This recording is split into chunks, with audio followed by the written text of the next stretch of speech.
the property that was acquired between the husband and the first wife for these first 15 years will be their matrimonial property. So the second wife, where she comes in, is where her and the husband's matrimonial property begin. So she won't be coming and saying we have a share in what was acquired between the man and the first wife. My name is Dennis Owuor. I am an advocate of the High Court of Kenya. I have extensive practice and experience in terms of family law, children's law, succession, as well as human rights. So we're able to engage and join into this conversation today. Karibu sana. Yes. Yeah. And before we even begin, Wakili, there has been a very thorny issue going around surrounding a Netflix show known as The Polygamist. Does it have anything to do with what you're going to talk about today? Is there anything we should know before we start? I would say not really, Yeah. but we can still touch on it because you see the beauty about art and folklore is that it mirrors what society is. Yeah. And that is what even when literature, previous literature and even current literature do, is to look at what is it that is in society and what has it become. Kiota jamii. Yes. So The Polygamist is that show that packages it for the Africans, because many a times this is some kind of an issue that is never discussed, but they're now looking at it not from the lens of 1980, 1970, but in the lens of the 21st century. Yeah. How does it look like? Especially, previously it was being looked at from the traditional perspective. Yeah. But what is this that is happening in the what we would call the elite, the elitist homes? Yeah. Yes. Okay, so let us take it from the top. And my first question would be, how do we define polygamy, or what is defined as polygamy, especially in terms of our constitution? Okay, so actually, you'll find that polygamy is defined more in the Marriage Act than in the Constitution. And polygamy is a situation where a husband marries several wives or more than one wife. And generally, there are only 2 institutions of marriage out of the 5 institutions that allow polygamy. So you find civil, Christian, and Hindu generally take the route of monogamy. But Islam and customary marriages have the potentially polygamous, they are regarded as potentially polygamous marriages. So you find that, for instance, for Islam, it has a cap. You can only marry up to 4 women, and that stops there. But for customary marriages, it is up to your particular choice. There is usually no cap. Yeah.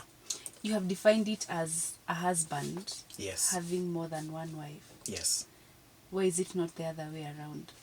Because the other way around is regarded as polyandry. And generally, you'll find that the law is actually influenced more by cultural connotations and societal connotations prior to what we have today. So polyandry in itself is not legal as per the Marriage Act. But you'll find in society, women have also engaged in polyandry. But not in the sense that they are getting married and registering the marriages, but in the sense of just having people on the side. Yes. So according to the Marriage Act, you can marry a man can marry as many wives as possible. In customary marriages, yes. And the marriage can be recognized in the Kenyan, in a court of law, for example. Yes, you can actually proceed and register it because you will use the customary processes. But in the instance where you register a civil marriage or you register a Christian or a Hindu marriage at first instance, you will be regarded as monogamous. It is not potentially polygamous. So in that particular instance, when it is monogamous, any marriage after that will be regarded as void or invalid or illegal. So that second marriage will not be held up to be a valid marriage before a court of law. But when it comes to customary marriages, you'll tend to realize that it is potentially polygamous. So as you continue with the different customs and ensuring that you're married under customary marriages, you will be able to register, because nowadays, ever since the Marriage Act of 2014, customary marriages are being recognized and registered at the office of the Attorney General. Yeah. So whatever people go to do in the AG's office, that can only allow a monogamous kind of marriage. Yes. In fact, that is what is regarded as a civil marriage. The civil marriage only is acting and following the law itself, but it doesn't follow any customs, neither follow any religion. So the civil marriage covers those people who do not want to follow any customary practices, nor do they want to align themselves to any religious practices. Yeah. So how will you define polygamy in today's context? Do we still have polygamy being carried out? Has it evolved over time? How does it look like in the modern society? In the modern society, polygamy still has the same definition that it had since time immemorial. It still carries the same definition and has never changed. The only difference is society has become like a global village, because previously polygamy would happen, it would occur, but you wouldn't find it in the mainstream media or mainstream social media platforms. But today, people are speaking, comparing notes, checking different cultural practices with regards to polygamy. And in fact, even before the polygamists, there have been several controversial marriages in today's society, where you'll find one man living with 2 or 3 wives in the same household, and you are okay, so this, and they call themselves, and the man calls himself polygamous, and that the wives have agreed with that kind of arrangement. So in traditional African society, each wife had their own house, but the modern setup has started changing it into different perspectives. So you'll find there are those who will have different households for each wife, but there are those who will decide that you're going to have different bedrooms in one house. So that is what the modern type of polygamy has taken shape to. Yeah. Okay. Now that we are saying that this applies in the customary marriages, do we have a legal framework that talks about how these polygamous marriages are supposed to be conducted? So the Marriage Act 2014 only highlights and recognizes what a polygamous marriage, what we regard as the different things that would regard that somebody was married from a customary law perspective. So it will put in place in structure like those, the ratio, those customary practices that people did, there were witnesses there. So per culture, because now the reason there is no strict framework that says that this culture will do this culture will do this, is because there are so many cultural practices in the different communities in Kenya. Previously we had like 43 different communities. Now we might actually be at 50 because we also host foreigners from different countries within the jurisdiction. So it doesn't limit them to a particular practice, but it only recognizes that across the different divides and across the different communities, there are still practices in terms of the different names. Like if you go to the Kalenjins, you'll find it's called Koito. If you go to the Kikuyu community, you'll find it's called Rorashio. If you go to the Luo community, it is called Nyombo. So it's the same kind of thing. And even in the Luo community, you'll find it's called Buhwe. So it's the same kind of thing, yes, but the different communities will do different things in their cultures in terms of what that marriage would look like. That's why there is no restrictive practice in terms of what polygamy should shape up to. Yeah. And this sense of autonomy is practiced in everything, including divorce, how property is divided among the children and the wife. Yes. Or does the law again come in later and take up the responsibility? Say for example there is death, or one of the wives needs to divorce. Does the law come in, or you're left to your own devices? So the beauty about the Marriage Act is that once it was able to recognize all the marriages, because one of the biggest challenges that was noted after the Constitution of 2010 came into force is that the equality discussion was very rife, and it was on terms of all human beings, all people within the Republic of Kenya are equal before the law. But customary marriages were not being registered, and at the time, one of the things that was picked up before courts was that when people would come to court to say that we are divorcing, the challenge was, but was this a valid marriage? That was the question that was asked, because customary marriages ended at the function in the, maybe most of the time in the rural area, and for those who did it in the urban areas, it would end at that. But no formal registration was done, and this person was recognized as man and wife. So when the law, especially the judiciary, noticed, because you see the judiciary are the ones who interpret the law, when they realized that there's a gap and there's no formal way to recognize man and wife, the Marriage Act, through the legislature, now introduced that aspect. It was the Marriage Bill in 2013. It introduced that aspect that customary marriages are registered.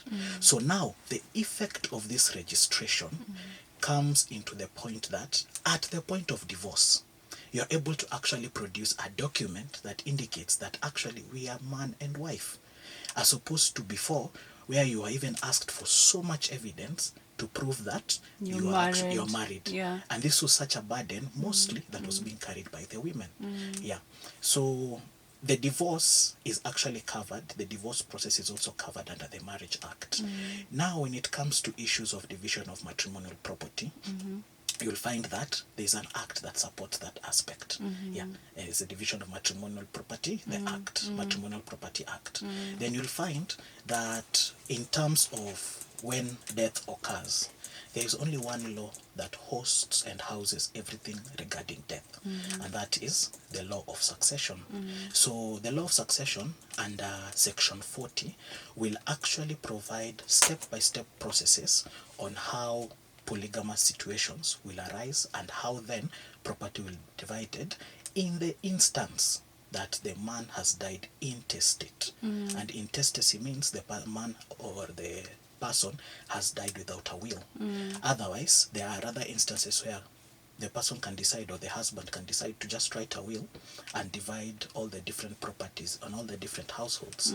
So you'll find that each and every space, when it is of succession upon the demise of the man. Yeah.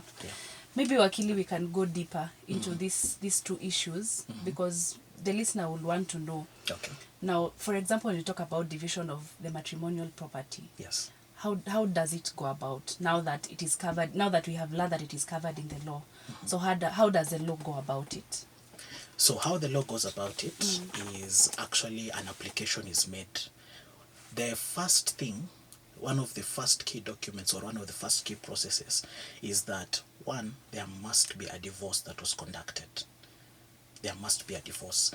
The reason being is that matrimonial property cannot be divided where there is a legal union ongoing. Otherwise, what happens in that particular instance is that it would be like it was a contract. And you see, the family structure is protected also under the law. So to avoid instances where the marriage looks like a contract, or there is like a particular system that is trying to break the marriage itself, the divorce has to be conducted first. So one of the key documents is usually a decree nisi or a decree absolute that shows that the divorce has been concluded. And this becomes one of the documents used when actually applying for division of matrimonial property. Then the division of matrimonial property is mostly done at the High Court. It's not usually done at the lower courts, it's done at the High Court. And what happens is that the person who applies for division of matrimonial property will actually outline all the property that they have acquired in the lifetime of their marriage. So any property that was acquired from the moment the marriage began to the moment that the marriage terminated. Ended, yeah. Yes. So you'll find that there are situations that become a bit tricky. Some people have cohabited first. So you find like you've cohabited for 10 years. Then at year 10, so let's say you've cohabited from the year 2000 to 2010. So at year 2010 is when you officially get married. And you see, the law states that any property acquired from this point of marriage to where you are now. Yeah. So maybe this has been 16 years. But you also count that you had 10 years before. So that becomes another situation that causes a bit of stress when it comes to the division of matrimonial property. Yeah. Because the people start wondering, okay, so one, I have to first prove that we were legally married, then prove that we've been divorced, then prove that we acquired this property jointly. Now the fourth thing that is becoming a very big stress is proof of contribution. People are asking themselves, how do we prove this contribution if, for instance, I was a housewife? So does taking care of the child compared to? Yeah. How do we calculate this? How do we tabulate it to show that if I had not taken care of the home or the children, you as the husband would not have been able to make the money you have made? So that has been the most controversial conversation, especially after the release of the Supreme Court decision on division of matrimonial property in 2023. So that particular aspect is what we usually say on a case-by-case basis. Will be argued before the different courts for you to just prove contribution. There was a time, Wakili, there was a ruling that was made that cohabitation will count as, I don't want to say as a marriage, but it will count, for example, in this process. Yes. How accurate is that? So, one of the regards is that, let's discuss what cohabitation brings on the table. In the Marriage Act of 2014, one of the discussions that was happening in Parliament in 2013 was whether after 6 months of people living together, that was supposed to be regarded as a marriage. Oh my goodness, that was quite the discussion in the public, because people said we could be living together just for the pleasure of it. So what do you mean in 6 months we'll be regarded as man and wife? So the challenge that this posed is that, one, the biggest and most fundamental thing about marriage is the free prior informed consent. You willingly enter a marriage situation. But you see, if somebody decides to say that your cohabitation means you're married, that part is not there. The free prior informed consent and willingness to enter this marriage has been removed. And that is why that particular section was actually removed from the bill before being passed to law. So that was eventually removed because of only that one aspect. So there are different instances where the courts will regard long cohabitation, not just mere cohabitation. We cannot have lived for 1 month and then we quickly run to court and say, I was married. We were validly married. No, because this particular cohabitation did not suffice. And you see, it's not just the cohabitation itself that acts as proof. You will find that there are other issues like, or did you carry yourselves as man and wife in society? Before right-thinking members of society, would they actually come to court and give evidence that these people carried themselves as man and wife? We regarded them as man and wife. They may not have done all these processes, but because of 1, 2, 3, 4, they actually exercised everything that people in a marriage union would have done. So it is not all cohabitations that will be viewed by court as marriages. Yes. But you'll find that it is long cohabitations. And now that is the bit that usually throws people off. Because people say, I saw cohabitation there. Then these people are regarded married, but they don't know. Long cohabitation. Yes. What about children? What about cohabitation that brings about children? Okay. Does that count as it being regarded as a marriage? Not really. Children do not actually create a marriage. Children are a result of a relationship between a man and a woman. They are not a result of a marriage. So there are instances they will be a result from a marriage, and that is what society expects from time to time. But children do not validate a marriage, for the very reason that two parties can decide to have a child or can get a child, but not necessarily get married. Yes. So previously people would say that we are man and wife for the very reason that we actually got married. We actually have children. Or children. A child or children. I have had 3 children with this man. What do you mean I'm not married? But you find that you could have the children, but there was no intention for you people to get married. So the children do not validate the marriage. They are only a result of the relationship between the two of you. Yes. Okay.